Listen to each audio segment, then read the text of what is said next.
दोस्तों, माई steno warriors YouTube channel में आप सभी का स्वागत है। अगर आप चैनल पर नए हैं तो चैनल को सब्सक्राइब करें और बेल आइकन को ज़रूर दबाएं। चलो अब हम डिक्टेशन स्टार्ट करेंगे।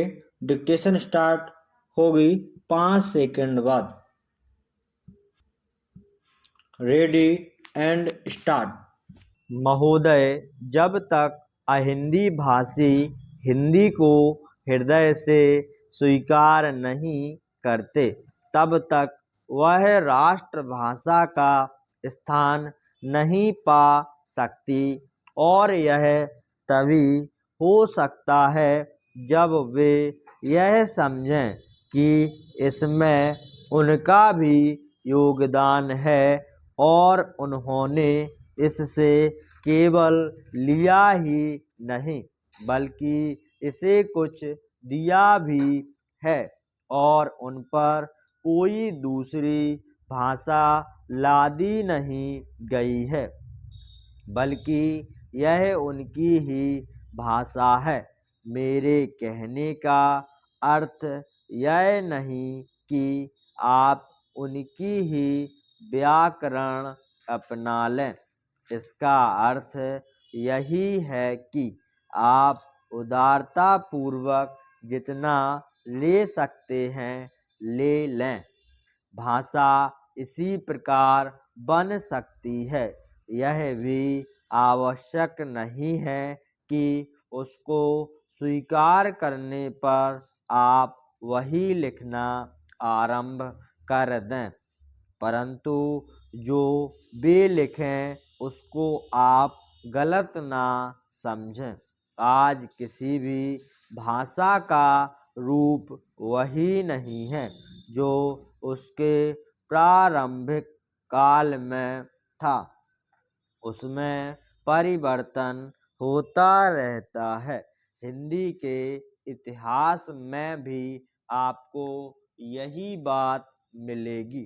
मैं हिंदी का कोई विद्वान नहीं हूँ, पर मैं अपने अनुभव से कह सकता हूँ कि उसमें भी पिछले 500-600 वर्षों में बहुत अंतर पड़ा है तथा पहले की और आज की हिंदी में काफ़ी अंतर है।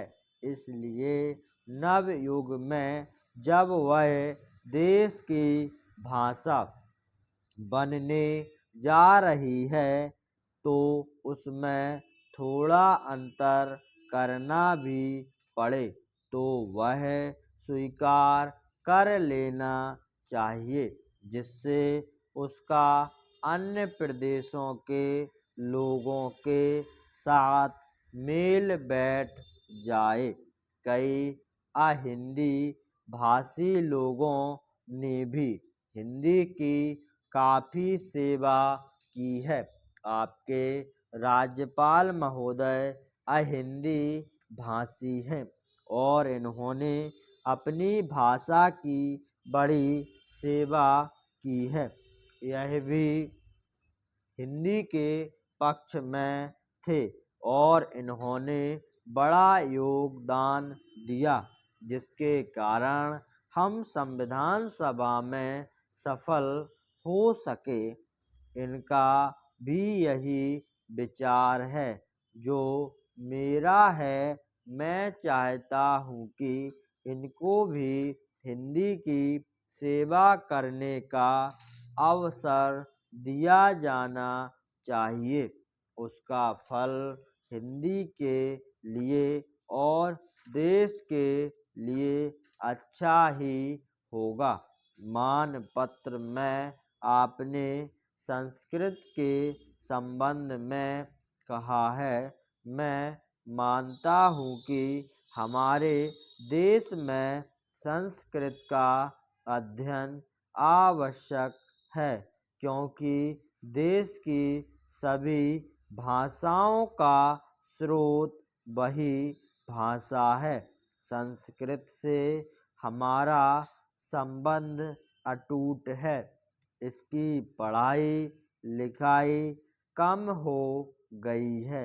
यह हमारे लिए दुख की बात है। मैं आशा करता हूँ कि इसकी उन्नति होगी। स्टॉप।